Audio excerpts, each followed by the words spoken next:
네, 오늘 10월 15일 오후 22시 일변수 미적분학 스터디 시작하겠습니다. 제 목소리 잘 들리나요? 크게 좀 작게 들리나요? 괜찮은 것 같아요. 아, 그래요? 아, 제가 그 스터디 영상 녹화된 거를 보면 제 목소리가 좀 작게 나와가지고 음,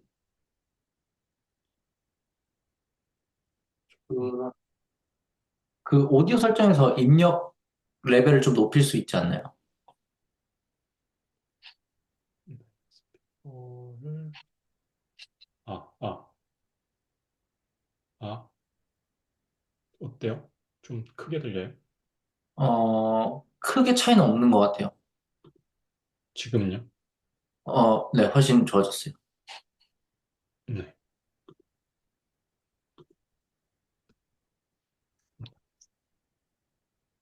네, 화면 공유하겠습니다.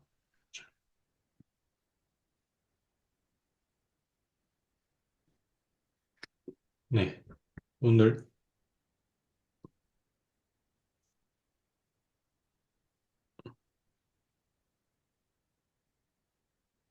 P부터 하면 되는 거죠. 저번 네. 시간에 Y에 대한 적분까지 했었고, 지금, 네, 부피부터 시작하면 될 것 같습니다. 어, 일단, 그 넓이 구하는 거는, 다 했고, 그 다음에 이제 나오는 게 부피를 구하는 건데, 사실 이제 뭐 입체 도형의 부피를 구하기가 가장 쉬운 형태가 여기 보이는 이제 이거를 이제 실린더 형태라고 하더라고요.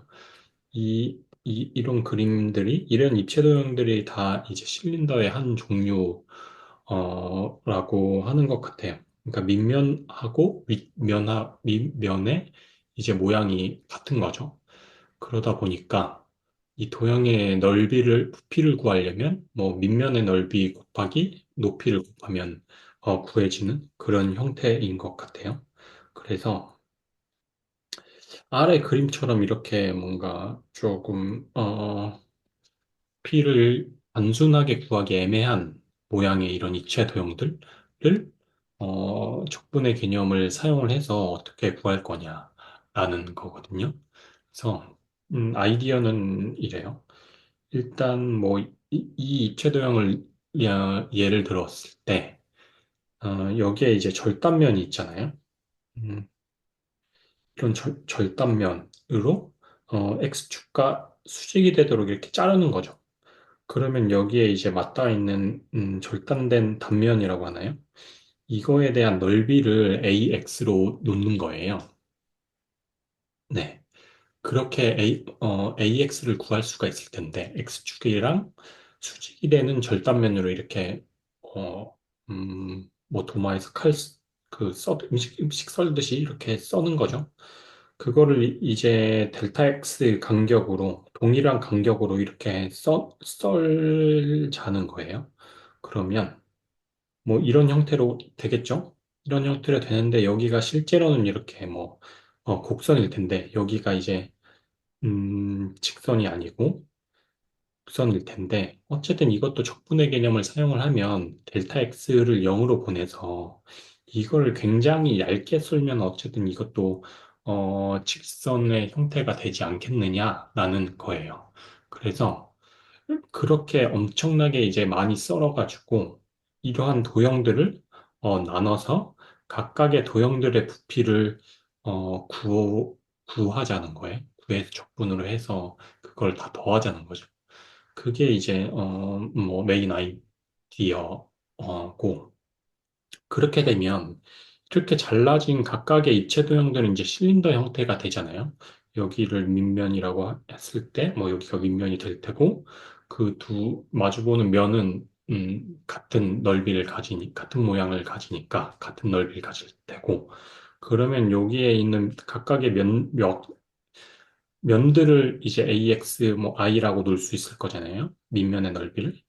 그거 곱하기 이제 여기 높이가 될 텐데, 요 높이는 이제 dx일 거잖아요. 델타 x를 0으로 보내면. 네. 그래서 밑면이랑 이제 dx를 곱해서 더하는 거죠. 그게 이제 적분이니까.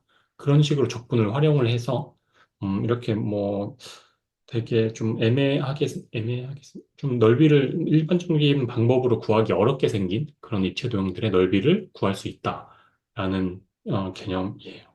그래서, 네. 일단은 뭐 그런 거죠. 어쨌든 이제 이런 식의 형태는 그냥 구하면 되니까 이런 식으로 구할 수 없는 것들은 어쨌든 구하기 편한 형태로 잘게 쪼개자는 거예요. 네, 그게 이제 아이디어고 그래서 쭉 읽어보면 위와 같이 이제 실린더 형태가 아닌 입체의 경우 요걸 말하는 거겠죠. 이걸 작은 조각으로 자른 후에 각각의 조각을 실린더로 근사시킨다. 이런 실린더로 근사시킨다는 거죠. 근사시켜서 S의 부피는 이런 실린더들의 부피를 합하여 구한다. 그래서 조각의 수를 더욱 크게 증가시키는 극한 과정을 통해서 S의 정확한 부피를 구한다. 하는 거예요. 그래서 네, 이거는 지금까지 설명한 내용들이고 그러면 이제 이런 델타 X가 어쨌든 다 자르자는 거죠. 다 자르면은 음, 이렇게 자른 이 간격, 각각의 이제 구간, 동일한 구간이 이렇게 생기겠죠? 구간 안에 점을 하나 선택을 해서, 그러면 이제 아까 밑면의 넓이를 AX라고 놓기로 했으니까, 각 구간의 밑면의 넓이는 이렇게 될 거고, 그럼 높이는 델타 X가 될 거죠. 그러면 요 각각의 실린더의 넓이는 이 밑면의 넓이 곱하기 이제 높이가 될 거다. 라는 거죠. 그거를 이제 썸 하자는 거죠. 그러면 어쨌든 이 넓이, 이 입체동의 부피에 근사되는 값이 나온다라는 거고. 그럼 이건 리만 그 적분의 정의를 따라서 그냥 n을 무한대로 보내는 게 이제 적분이잖아요. 얘를 무한대로 보내면 결국엔 이렇게 되는 거죠, 식이. 네. 얘를 무한대로 보낸다는 건 이걸 더 잘게 잘랐으니까 더 이상 이게 근사값이 아닌 이 입체도형의 부피 그 자체가 되겠죠. 네. 이게 이제 가장 기본적인 뭐 적분을 통해서 부피를 구하고자 하는 이제 논리예요. 예. 그러면 네. 한번 또 볼까요? 오늘은 그 사실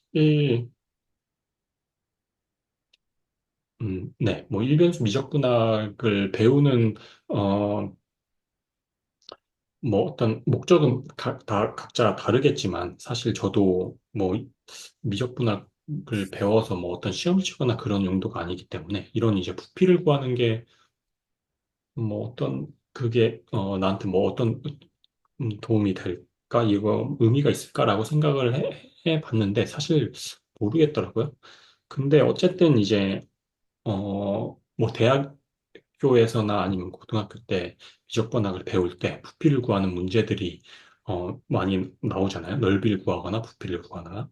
그래서 그냥 어떤 이게 부피를 그러니까 입체도형의 종류가 여러 가지 있을 텐데 제가 이거 책을 보면서 뭐 공부를 하다 보니까 이것도 이제 각각마다 부피를 구하는 어떤 뭐 패턴 어떻게 입체도형을 이제 쪼개서 구할 것인가라고 하는 몇 가지 패턴들이 있더라고요.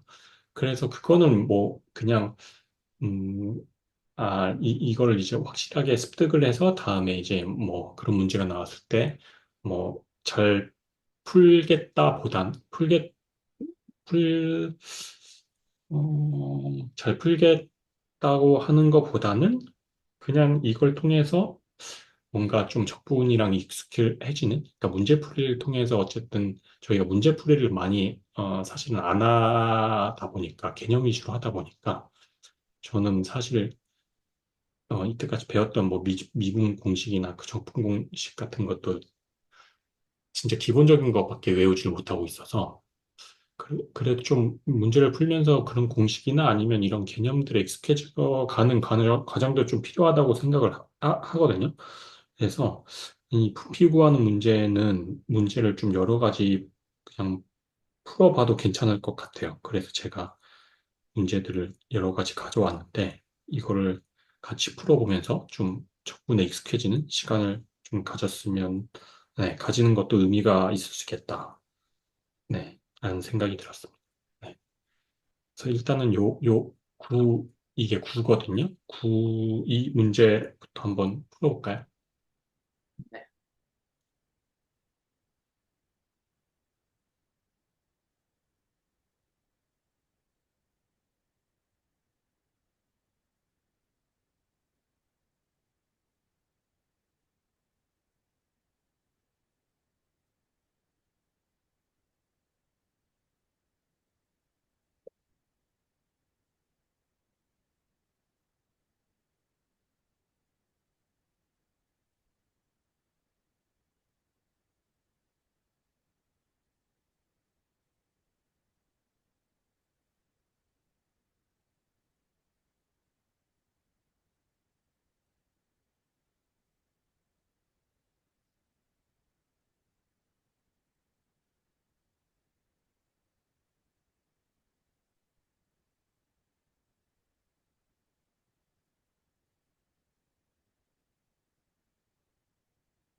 네, 혹시 그 밑면의 저기 원의 넓이는 구하셨나요? 식? 음, 아, 그럼 네, 맞아 보시고.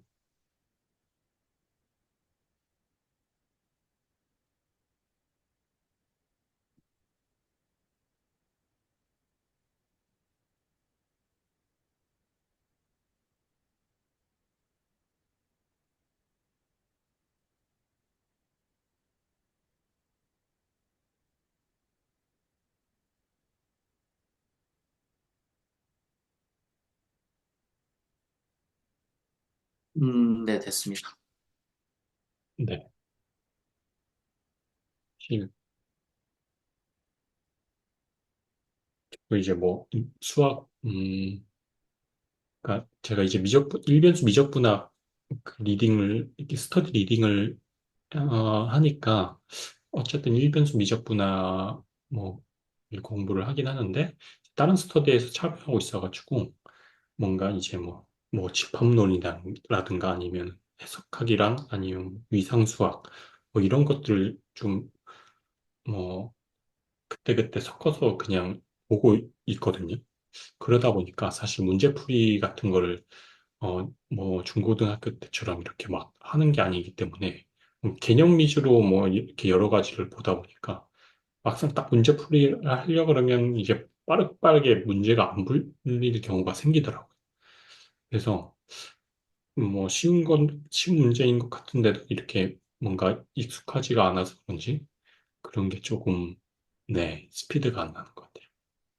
네, 이것도 사실 보면은 요거에 대한 요 반지름에 대한 식을, 음, X에 대한 식으로, 표현을 하면 이제 쉽게 구하는 문제인데, 이런 것조차 이제 아이디어가 빠릿빠릿하게 안 떠올릴 때가 있더라고요.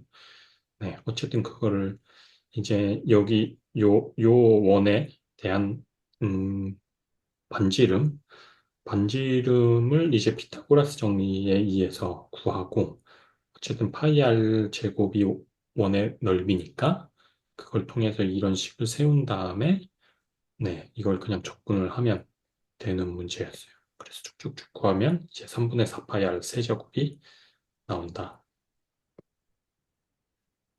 거였습니다. 이게 좀 가장 기본적인 그냥 문제인 것 같아요. 네, 부피를 구하는 문제.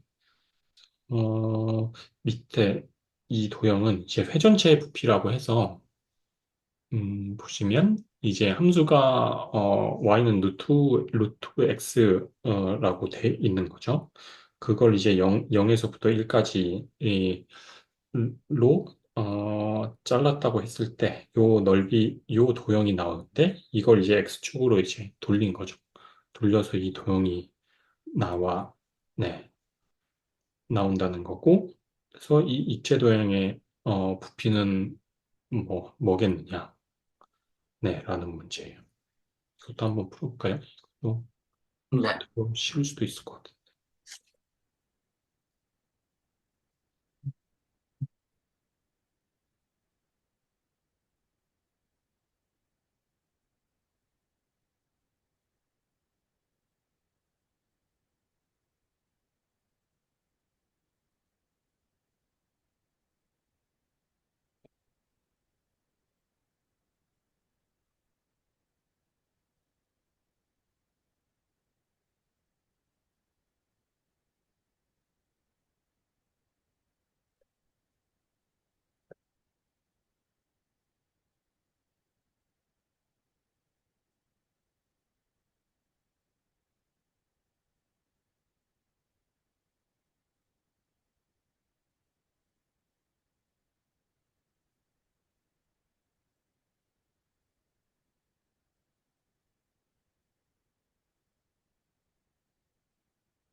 이거는 간단하죠? 네. 요, 요거 자체가, 요 반지름 자체가 루트 x가 되고, 파이 r 제곱이니까 파이 r, 네, 파이 r, 파이 x가 될 거고, 이걸 그냥 0에서 1부터 정적분을 하면 되는 문제였어요. 그래서 요거는, 이거 y는 x의 세제곱, 그리고 y는 8, x는 0으로 둘러싸인 평면, 이거 왼쪽에 있는 그림이죠. 요거를 y축으로 이제 회전시켜 얻은 입체의 부피예요. 네. 이거를, 네. 한번 구해볼까요?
네,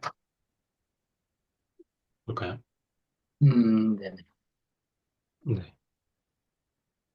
이거는 사실 이제 축만 바뀐 거죠. 원래는 이렇게 X축 기준으로, X축을 잡고 이제 회전을 하는 것들만 봤으니까. 그렇게 되면은, 요런 식으로, 이거를 이제 X축과 수직으로 잘라 버리면, 이제, 요게 이 실린더, 각 실린더들의 높이가 이제 델타 X가 되는데, 요거는, 어, 이렇게 Y축을 잡고 돌렸으니까 이 실린더를 이렇게, Y축과 수직이 되는 방향으로 잘라야 되겠죠. 그러면 이제 높이가, 델타 Y가 돼서 이제 적분을 델타 Y로 해줘야 되겠죠. 그래서 어쨌든 그러려면 요거의 이제 반지름은 X가 되니까 델타 Y로 적분을 하기 때문에 X를 이제 어, Y에 대한 식으로 나타내줘야 돼요. 그러니까 결국은 이제 역함수를 구하라는 얘기죠. 그래서 원래 함수는 요거였기 때문에 요거를 이제 X에 대한 식으로 바꾸게 되면, 네, 그냥 세제곱근을 취해주면, X는 이제 세제곱근 Y가 되고, 네, 이걸 반지름으로 써서 이렇게 적분을 해서 구하면은, 네, 답이 나옵니다. 네. 그래서 예제가, 어쨌든 저희가 예제만 지금 풀고 있는데, 어쨌든 예제이다 보니까 뭔가, 살짝씩 이제 틀어가지고 상황을, 그래서 개념 잡기는 되게 좋은 것 같아요. 그래서 이제 뭐 예제겠지만, 3번도 풀어볼까요? 이거는 y는 x의 제곱, 요거. 요 선하고 y는 x, 요 선으로 둘러싸인 요 영역을 x축을 자꾸 회전시켰다는 얘기죠. 회전시킨 입체 위에, 어, 부피를 구하여라. 라는 거예요. 네. 어떤, 도형이 되는지 대충 그려지시죠? 네. 네.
아,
사실은, 뭐, 정확히 기억은 안 나지만, 요런, 이제 y는 x제곱이라든가 y는 x로 둘러싸인 평면이라고 하면, 어쨌든, 직접 그려볼 수 있는 형태의 함수이기 때문에 실제 문제에서는 저 그림까지는 사실 주어지지는 않을 것 같아요. 그래서 뭐 어쨌든 두 이제 함수의 교점을 찾아야 되니까 식을 이제 이렇게 놓고 교점을 찾은 다음에 요 구간으로 이제 정적분을 할 텐데 이제 도형 자체가 음, 요런 형태의 평면 도형을 이제 X축을 잡고 돌렸기 때문에 요거를 이제 X축과 수직이 되는 방향으로 도형을 자르게 되면 각 실린다는 요런 형태가 되겠죠. 그래서 밑넓이를 구할 때는 어쨌든 바깥에 있는 원의 반지름이 요 Y는 X를 통해서 반지름 R을 구해줘야 되고 안에 있는 도형 원의 아, 그 반지름은 x제곱을 통해서 구해 준 다음에 그걸 이제 정적분의 네, 식에 대입해서 구하면 되는 문제였어요. 근데 네, 이 경우에는 저희가 그래프가 그려져 있으니까 그려져 네, 있기도 하고 실제로도 그 딱 봐서 눈에 그려지는 이제 그래프다 보니까 그냥 당연히 y는 x에서 y는 x 제곱을 빼게 되잖아요. 네네네. 근데 만약에 이게 y는 x 제곱이랑 y는 x가 아니라 뭔가 저희가 그냥 머릿속에 그려지지 않는 식이라고 하면 네. 어 뭔가 그 둘 중에 어느 게 위에 있는지를 알아야 되나라는 생각이 들었거든요. 근데 그거 상관없이 어쨌든 넓이기 때문에 뭐를 먼저 빼더라도 상관없을까요? 그냥 절대값 수치하면 되나요? 어, 절대값.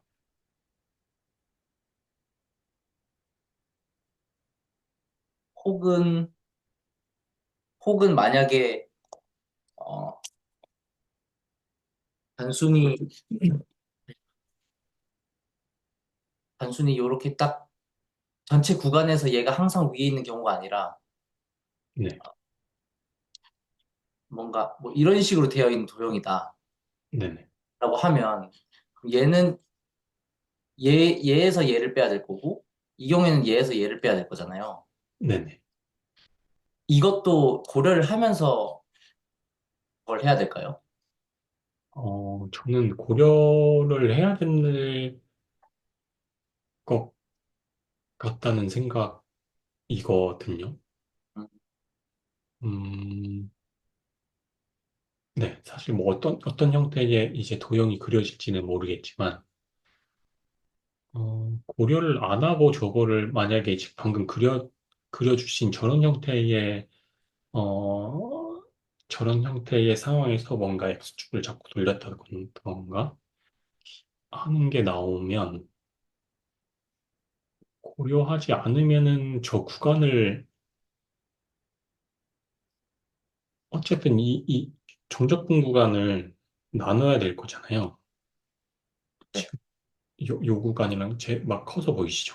네, 어쨌든 요런 함수가 이제 생겼다라고 하면은 어, 어쨌든 정적분을 구할 때 요 구간에서 요 구간까지 단번에 구하지는 않을 거잖아요. 네, 그러면은 만약에 말씀하신 대로 누가 더 위에 있는지를 고려하지 않고 그냥 요 구간에서부터 요 구간까지 통으로 잡고 그냥 식대로 구해버리게 되면 요 넓이랑 요 넓이가 뭔가 상쇄될 빼질 것 같거든요. 네. 요거는 플러스대로 어, 네, 나오겠지만, 네, 요거는 이제 마이너스 형태로 나올 텐데, 네, 그럴 것 같아서, 뭐, 어쨌든 이런 형태를 이제 뭔가 어떤 축을 자꾸 회전을 시켰을 때의 상황을 또 봐야 될 것 같기는 한데, 사실은, 네. 그냥 그걸 고려하지 않고 절대값을 취해서 넓이를 구한 다음에 부피를 구한다? 뭐, 저도 정확히는 모르겠지만, 그게 모든 경우에 통용이 되지 않을 것 같은 느낌? 이것 느낌이기는 네, 합니다. 네네. 만약에 이렇게 된 거라고 하고,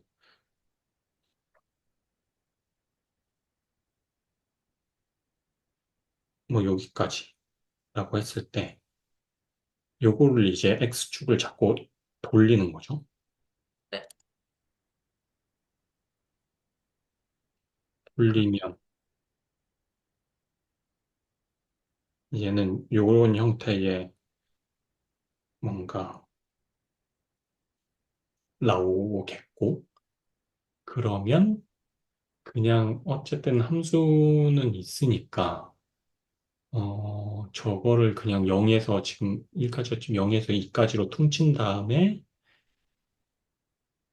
음, 저 넓이를 구해서 뺀 거를 절대값을 취한다.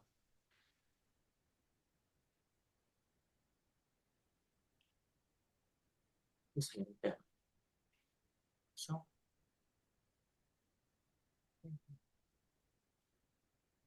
그러면, 절대값을 취한다. 절대값을 취해서 더한다.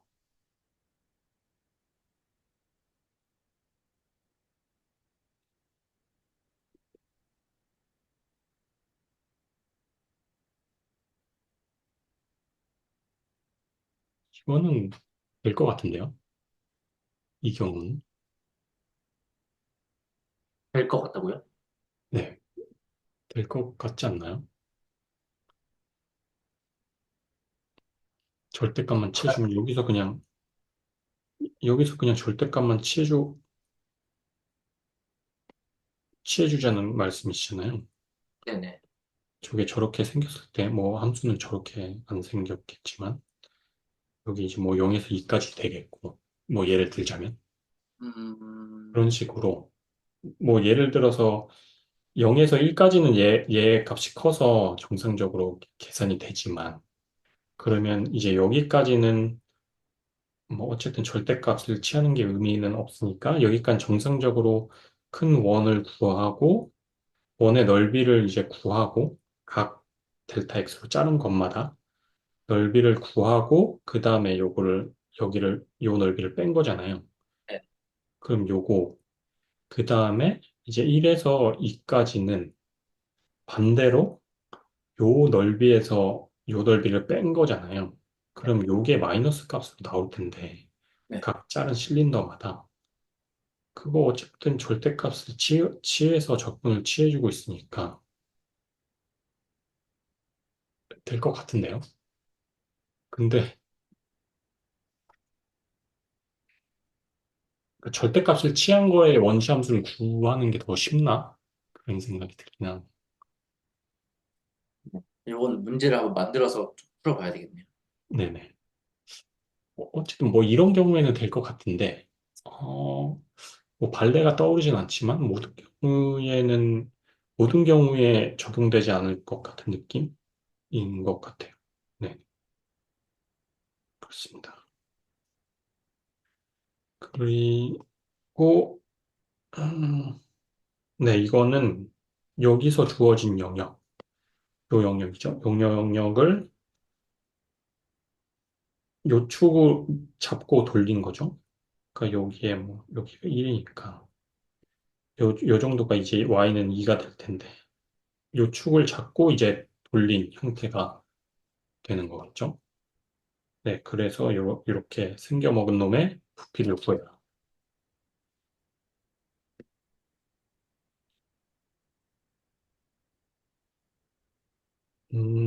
이거 스킵할까요?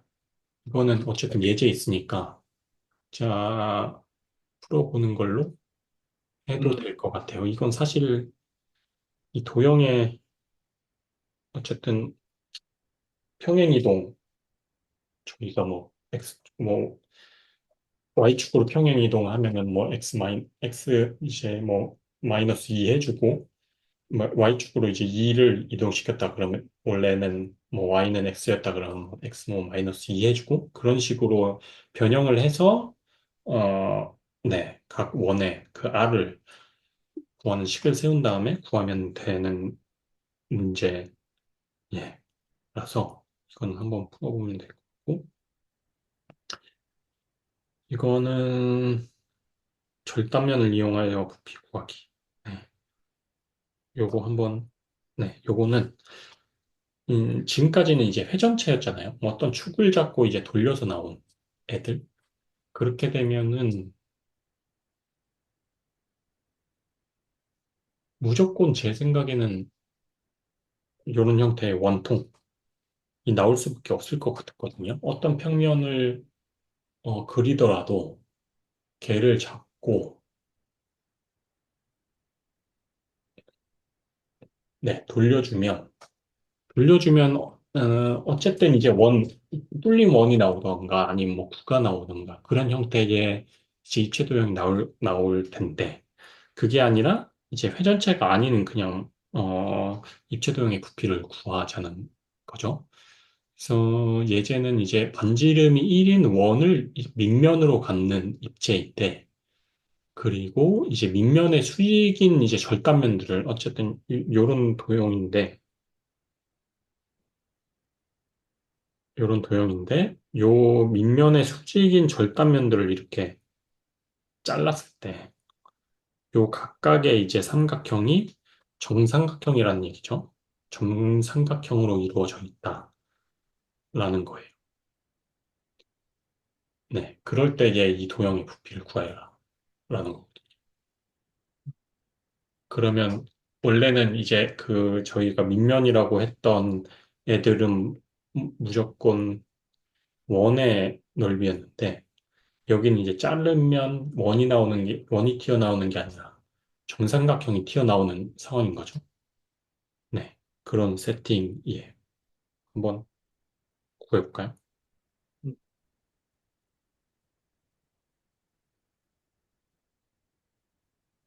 지금 일.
아, 참.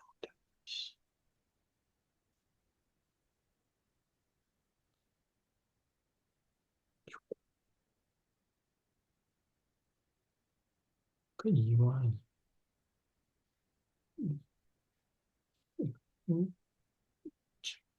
그리고 이 y의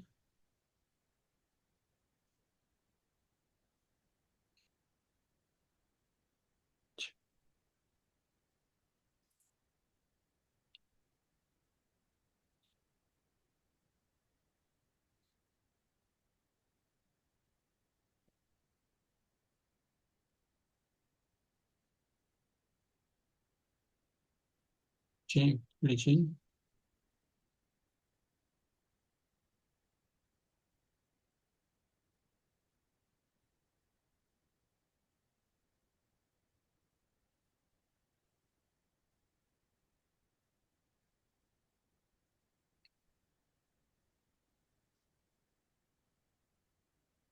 음,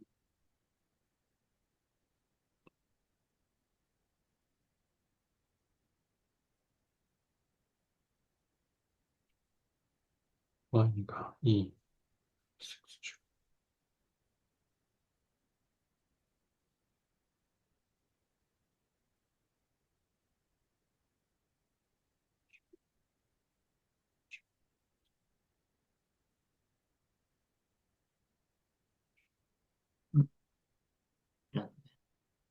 풀렸나요?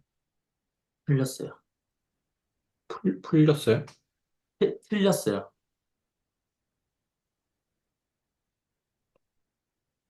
틀렸는데 왜 틀렸는지 모르겠네.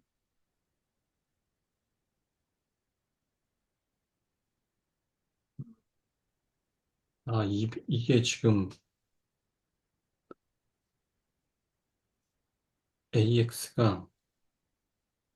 AX가 지금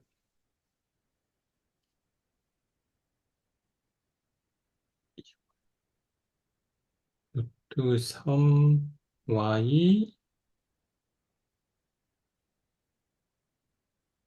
세제곱이거든요.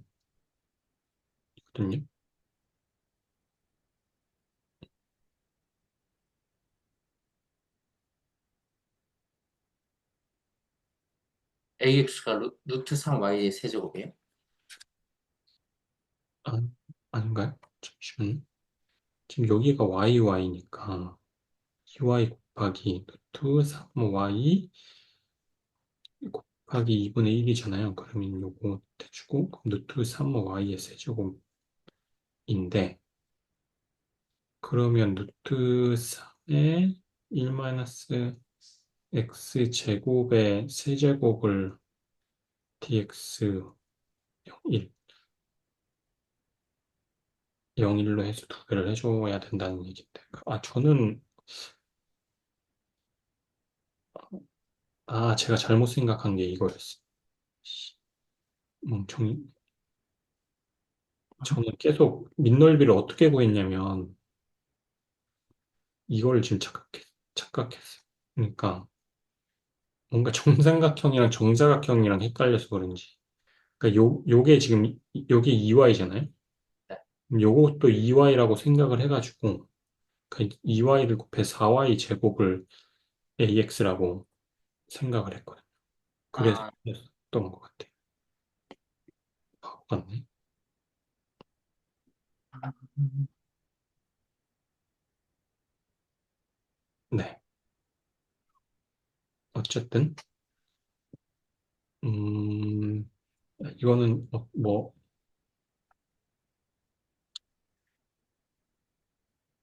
네. 여기가 1대 2대 루트 3이니까 여기가 이제 루트 3y가 된다는 거고, 그건 일단은 이제 알아야 되는 거였고, 그러면 이제 ax라고 하는 것이 2y 곱하기 루트 3y 곱하기 2분의 1이잖아요. 그러면은 이제 루트 3y의 세제곱, 아니, 제곱, 제곱, 제곱이죠. 네, 네, 맞죠? 네. 네. 이렇게 해서 구하면 될 것 같아요. 빠르게 구해볼까요? 그러면 이제 y가 루트 1-x 제곱이니까 y 제곱은 1-x 제곱일 거고, 그러면 루트 3에 1-x 제곱에 0에서 1 적분한 다음에 2를 곱하면 되겠죠? 왜, 왜 1-x 제곱으로 바꾸는 거예요? 왜 x에 대한 식으로 바꾸는 건지 이해가 안 갔어요. 어, 지금 이제 여기서 이렇게 지금 바라보는 거잖아요. 이렇게 잘라도 되는데, 이거는 이제 아, 뭐 네. 어떻게 잘라든 상관은 없어요. 어쨌든 이 원으로 되어 있고, 이게 정삼각형으로 되어 있다고 했잖아요. 네네. 그러니까 Y축으로 지금 문제가 어떻게 돼? 아, x축으로 자른, x, 뭐 어쨌든 지금 문제는 뭐 X축으로 자르면 얘가 정삼각형이 된다는 게 이제 문제가 세팅이었으니까, 아, 그러면 요거에 이제 뭐라 그랬죠? 얘도 실린더 형태가 되겠죠, 어쨌든.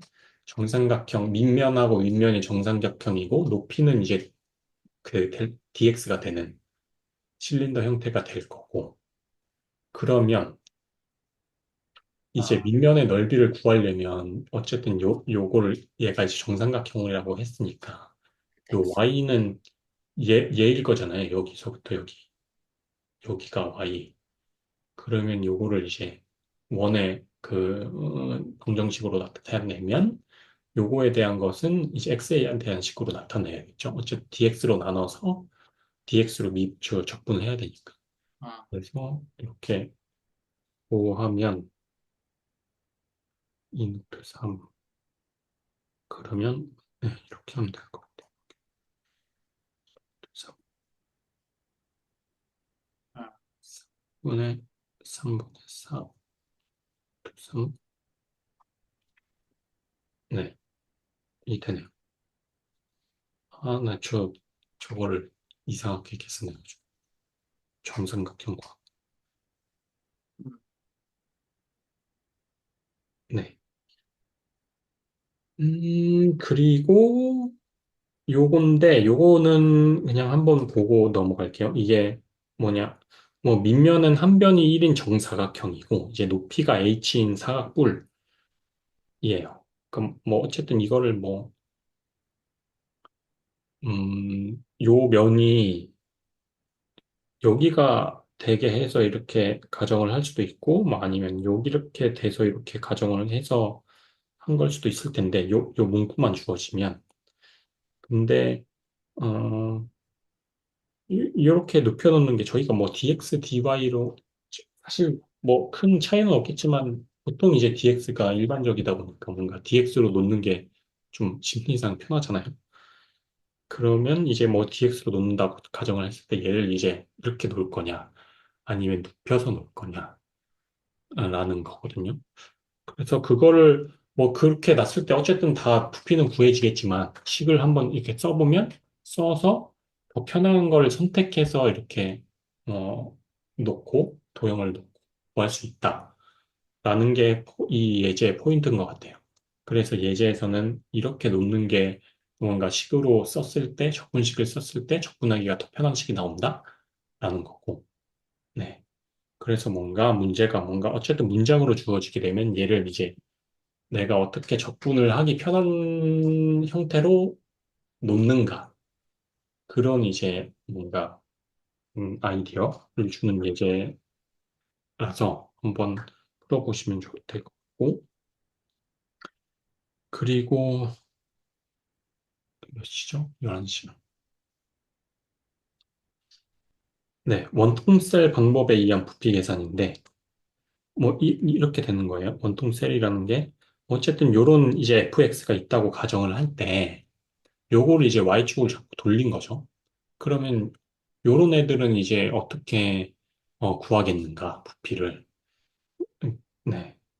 그러면 요거는 이제 어쨌든 뭔가 실린더 형태로 만들기 위해서는 이렇게 잘라야겠죠. 이렇게 자르면 그러면 얘는 이제 음, 이거를 뭐 어쨌든 실린더 형태이지만 원통 셀이라고 하는 것 같아요. 요런 모양을. 네. 그런데 이런 애의 이제 부피는 음, 뭐 저희가 그러니까 앞에서 했던 거, 그러니까 바깥 영역의 원넓이 그리고 원넓이 빼기 안에 있는 애 원넓이를 구한 다음에 요거를 AX로 놓고 거기에다가 이제 H를 곱하면 됐었는데 이거는 이런 식으로도 부피에 대한 식을 세울 수 있다라는 거거든요. 네. 그러니까 원둘레. 그러니까 여기에 있는 이 원둘레를 뜻하는 거예요. 지름? 아, 지름이 아니지. 그러니까 원둘레. 원둘레 곱하기 높이 곱하기 이제 두께로 해당 부피를 해당 요 각각의 이제 원통 셀의 부피에 대한 식을 세울 수 있다라는 거예요. 왜냐면 음, 어쨌든 이렇게 잘라지면 요런 이제 요게 원통 셀이 되게 수많은 원통 셀이 생길 거잖아요. 근데 이거는 DX로 음, 아, X 돼 있네.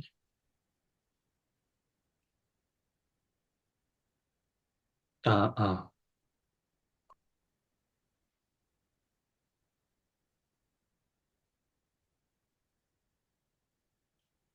잠시만요. 원둘레 곱하기 높이는 fx고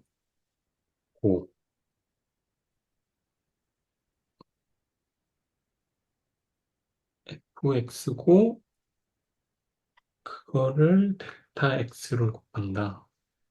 이렇게.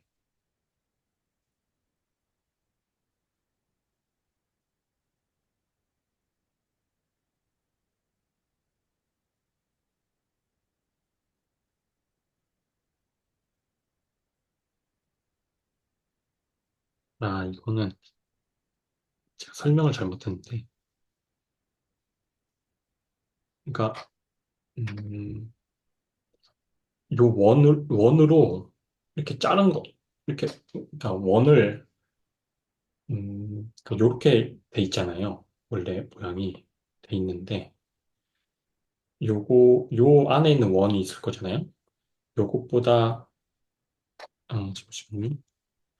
요 안에 있는 원이 있을 텐데, 요것보다 이제 델타 X만큼 큰 애로 이렇게 자르고, 그러니까 원을 좀 크게 만들어서 이렇게 눌러서 자른 거죠. 자르고, 또 요것보다 델타 X만큼 큰 모양으로 이렇게 눌러서 자르고, 그렇게 해서 계속 자르겠다는 거예요. 무슨 말인지 이해 가시나요? 그러니까 지금은 뭔가 절단면으로 뭔가 도마에서 이제 칼로 써는 것처럼 이렇게 잘랐는데, 사각형으로 된 그런 절단면으로 이렇게 잘랐는데, 지금은 그냥 뭔가 원으로 된 애로 요거의 이제 지름이 델타 X만큼 늘어나겠죠. 한 단계당 늘어난 걸로 잘라서 요런 모양 만들고, 그 다음에 또 잘라서 그 두 번째에 있는 애는 더 요거보다 델타 X만큼 큰 요런 애가 나오겠죠. 요거를 이제 하나하나씩 자른 걸 하나하나씩 꺼내서 나열한다고 했을 때 무슨 말씀이신지 아시겠나요? 네. 네, 그런 형태로 자르겠다는 거예요. 그러면 각각의 이제 도형에 대한 부피를 그 자른 도형에 대한 부피를 어쨌든 구한 다음에 합쳐야 되니까 그럼 그 각 자른 도형에 대한 부피를 어떻게 구할 거냐라는 거죠. 그건 어쨌든 이제 잘랐으니까 이런 형태가 될 거고 뭔가 그림을 제가 못 그려가지고 두께가 이제 요만큼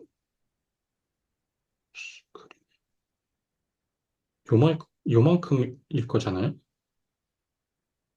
휴지심인데 휴지심인데 두께가 어쨌든 휴지심도 있잖아요. 그 두께가 이제 델타 X라는 거예요. 무슨 뜻인지 이해하시겠나요? 네. 네, 휴지심을 세웠을 때 델타 X가 이제 두께라는 거고, 그러면 얘의 이제 부피는 어떻게 구할 거냐라는 거죠. 그러면 요 원둘레 있잖아요. 요 원둘레는 어쨌든 이제 델타 X가 어 되게 이게 잘게 잘랐으니까 그러니까 휴심의 안에 있는 이제 원의 그 둘레나 겉에 있는 둘레가 똑같다라는 거예요. 네. 그렇게 가정을 하면 어쨌든 얘에 대한 넓이는 그 둘레 곱하기 그 두께, 휴심의 이 델타 x 곱하기 h잖아요. 근데 여기서 h, 그 휴지심의 높이는 그냥 fx가 되겠죠. 요런 경우에. 요거 자체가 이제 fx일 테고, 요거 자체가 이제 h가 되는 거잖아요. 네. 델타 x는 이제 그 휴지심의 두께가 되는 거고, 네,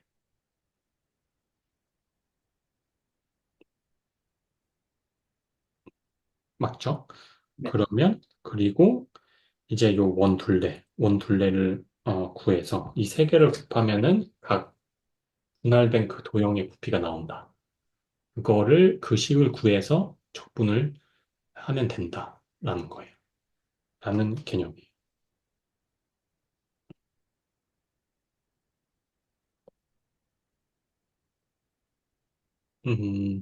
네. 그런데 그게 근데 편한가?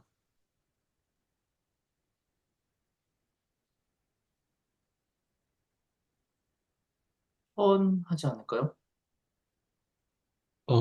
네. 어쨌든 fx가 저렇게 돼 있으니까 뭐 기존의 방법대로 큰 원 넓이 구하고 거기에 작은 원 넓이를 빼서 델타 y로 해가지고 구하려면 만약에 이런 상황이라고 한다면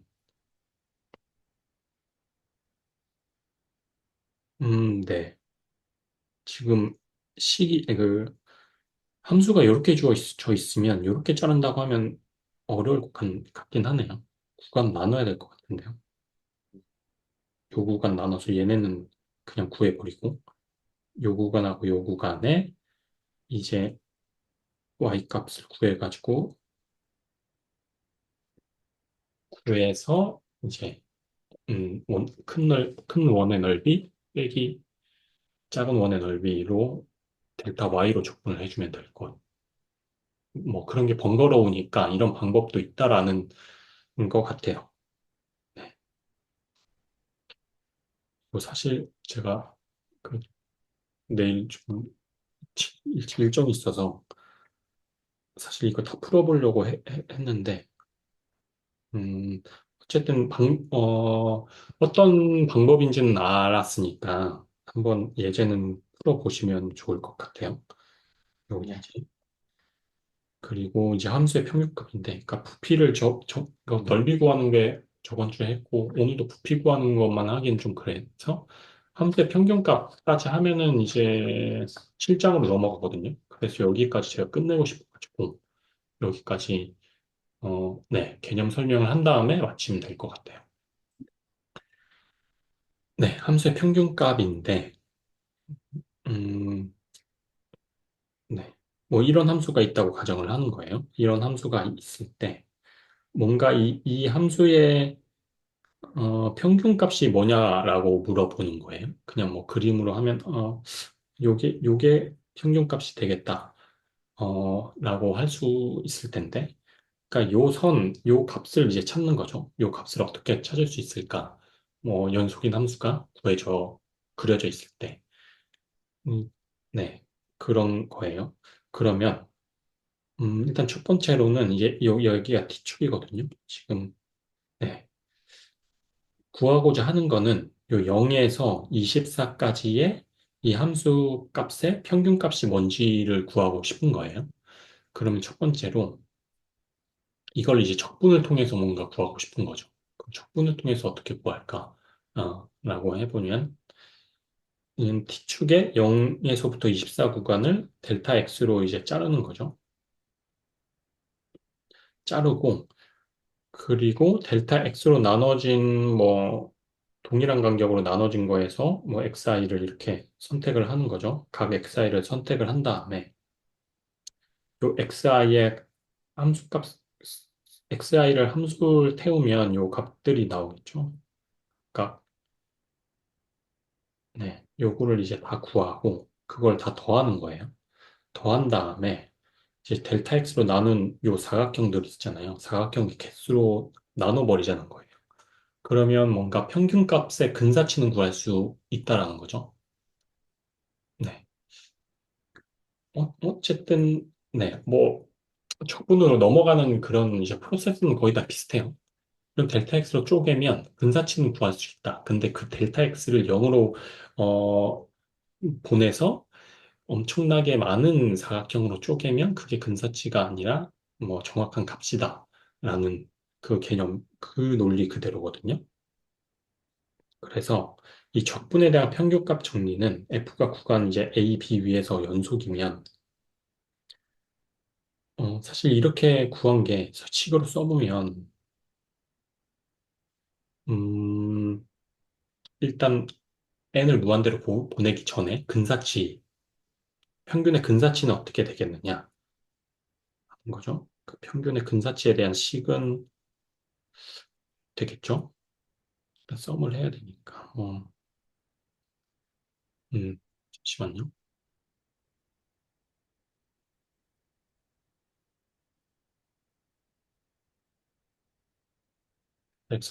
근데 각각 사각형에 대한 함수값이 x 뭐 1부터 플러스 점점점 썸으로 쓸게요. 1부터 n까지로 나눴는데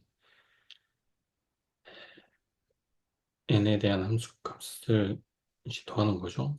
xi로 더하고 더한 거를 이제 n으로 나눠줘야 되잖아요. 근데 이게 지금 a에서 b 여기가 0에서 24이기 때문에 n이 지금 이렇게 나오는 거거든요. 그러면 이걸 다 더한 다음에 n으로 나눠줘야 돼요. 그럼 저걸로 나눠줘야 돼요. 그러면 24 델타 x 이렇게 되거든요. 그러면 여기 24분의 1이 되고 여기에 델타 x가 넘어갈 수 있는 거죠. 그럼 어쨌든 n을 무한대로 보낸다. 그러니까 델타 x를 0으로 보내겠다는 거예요. n을 무한대로 보낸다는 거예요. 여기서 이제 델타 x를 무한대로 0으로 보낸다는 거는 사각형을 더 짧게 잘라서 dx만큼 자르겠다는 거잖아요. 그 말은 n을 이제 무한대로 보내는 거하고 같기 때문에 그럼 요 식에서 여기까지는 이제 여기까지는 이제 근사값이지만 요 n을 요 n을 이제 무한대로 보내게 되면 적분식으로 바뀌잖아요. 리미트 n을 무한대로 보내고 이렇게 되는 거죠. 이렇게 되면 여기에 24분의 1이 될 거고, 요거는 곧,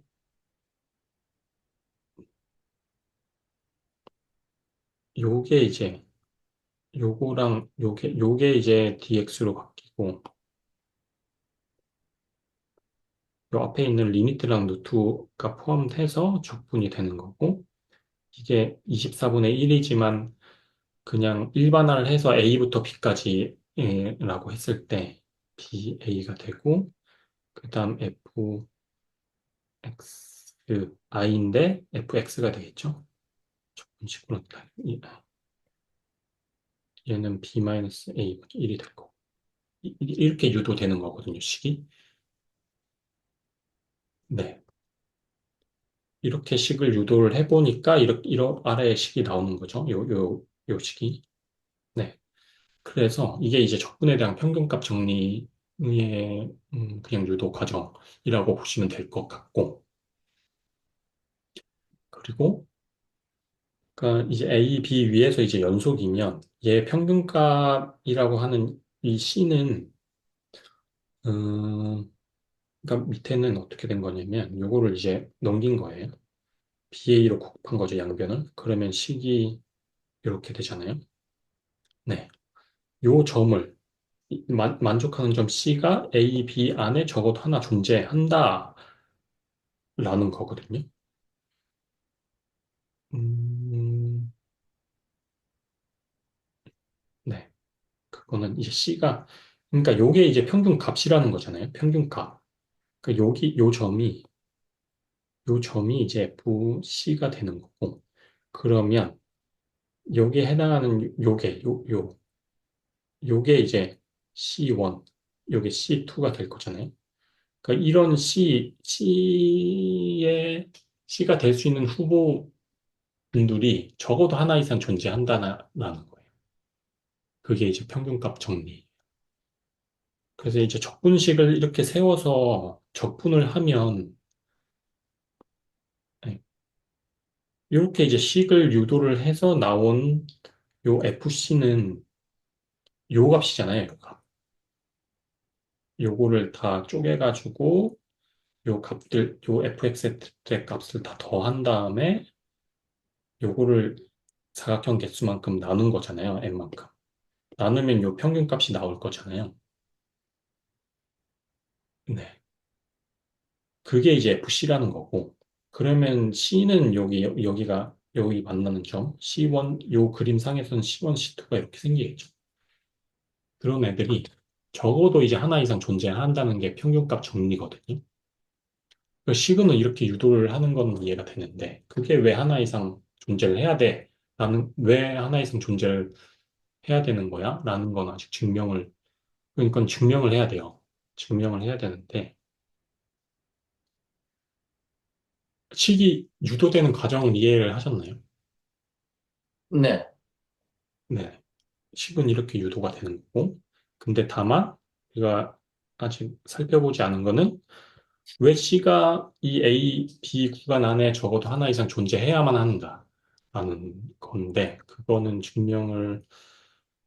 음, 이것도 이제 미분의 이제 평균값, 그러니까 미분의 최소 정리 앞에서, 저희가 최대 최소 정리라고는 안 다루고, 롤의 정리했고, 그 다음에 이제 평균값 정리를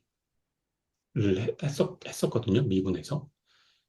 그 개념에 이제 최대 최소 정리가 포함되어 있어요. 그러니까 뭐냐면, 함수 f가 a, b 안에서 연속이면,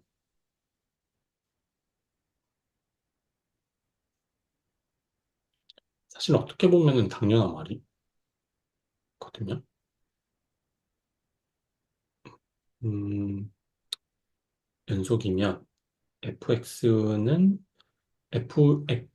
요 구간 안에서 f의 함수값, 어, 최소, 그러니까 민값, 뭐, 스몰 n가, x값, 스몰, 아니, 라지 m이 존재한다라는 거거든요. 하나 이상 존재한다. 그러니까 어떻게 되는 거냐면, 함수가 이렇게 fx가 있어요. 근데 얘는 이제 연속이에요. 요 a와 b 구간 사이의 연속이면, 요 구간 안에서 최소 최대값이 존재한다는 거예요. 네. 사실 당연하잖아요. 연속이면 당연히 뭐 그림상으로 살펴봐도 뭐 여기가 최대값일 것 같고 여기가 최소값일 것 같잖아요. 그런 게 최소값, 최대값이 존재한다. 뭐 상수 함수다 하더라도 그냥 모든 점에서 민값, 맥스값이 모든 점, 어, 인 상수 함수도 있을 테고 어쨌든 연속이기만 하면 최소값하고 최대값이 존재를 한다라는 거거든요. 그거를 이용해서 이걸 증명을 하는데 그러면 여기에 적분에 대한 평균값 정리에서도 전제가 뭐였냐면 F가 구간 A, B 위에서 연속이라고 했잖아요. 그럼 이거를 쓸 수가 있는 거예요. 이 말은 곧 스몰 m 얘가 이제 민값이에요. M 오 X는 이렇게 되겠죠. B 이렇게 된다는 거잖아요. 지금 이 평균 최대 최소 최대 정리가 그럼 여기서 이 적분을 먹이자는 거예요. 어쨌든 연속이니까 얘가 적분을 각항에 먹이면 B에서 A에 이렇게 먹이면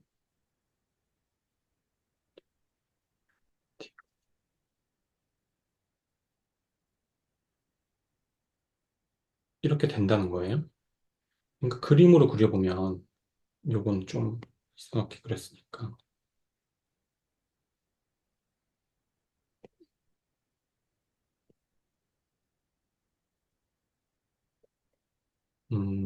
뭔가 그냥 X제곱 같은 그냥 이런 함수를 그릴게요. 얘가 fx고 아,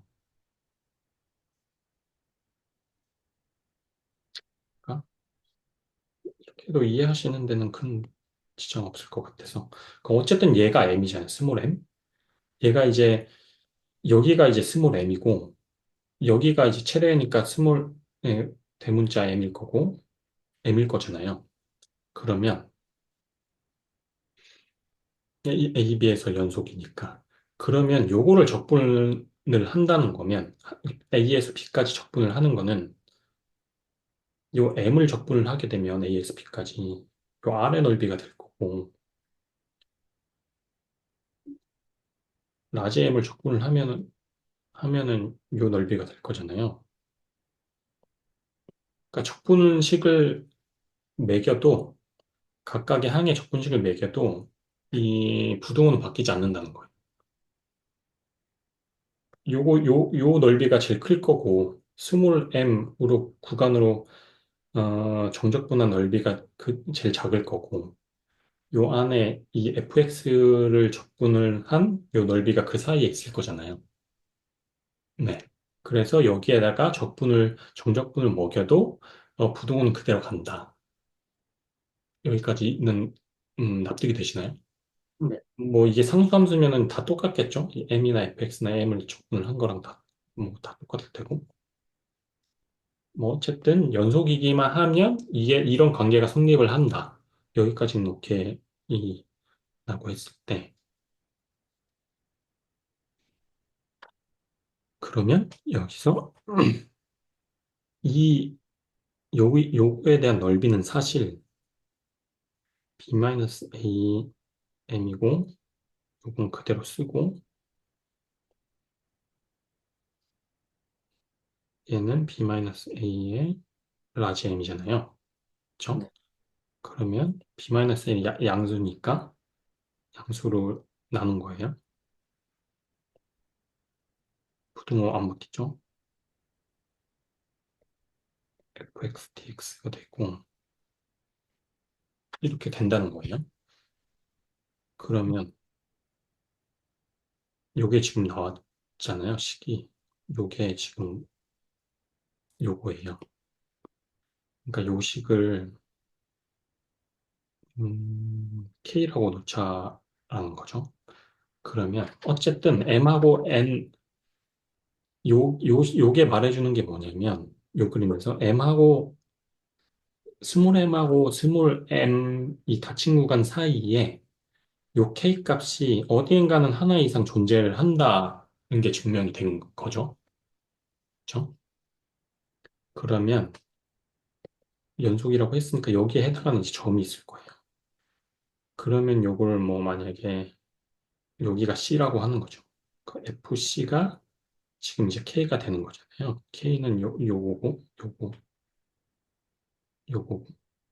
그거는 곧 M하고 스몰 M하고 라지 M 사이에 K라는 게 하나 이상 존재를 한다는 말은 A와 B 사이에 C가 하나 이상 존재를 한다는 말과 같으니까, C가 닫힌 구간 안에 적어도 하나 존재한다는 거 증명이 된 거죠. 미분의 최대체수 정리를 이용해서. 네, 음,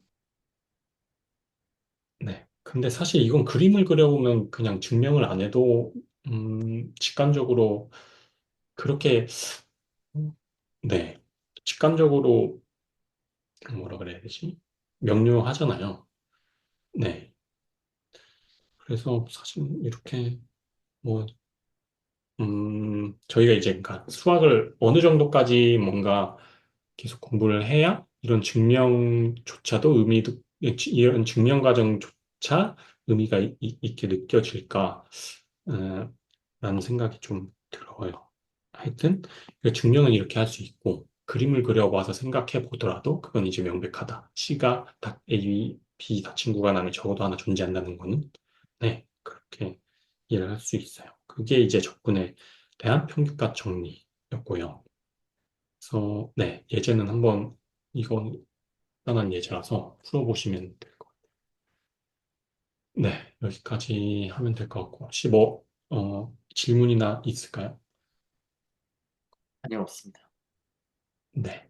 그럼 오늘은 여기까지 하도록 하겠습니다. 수고하셨습니다. 좋습니다.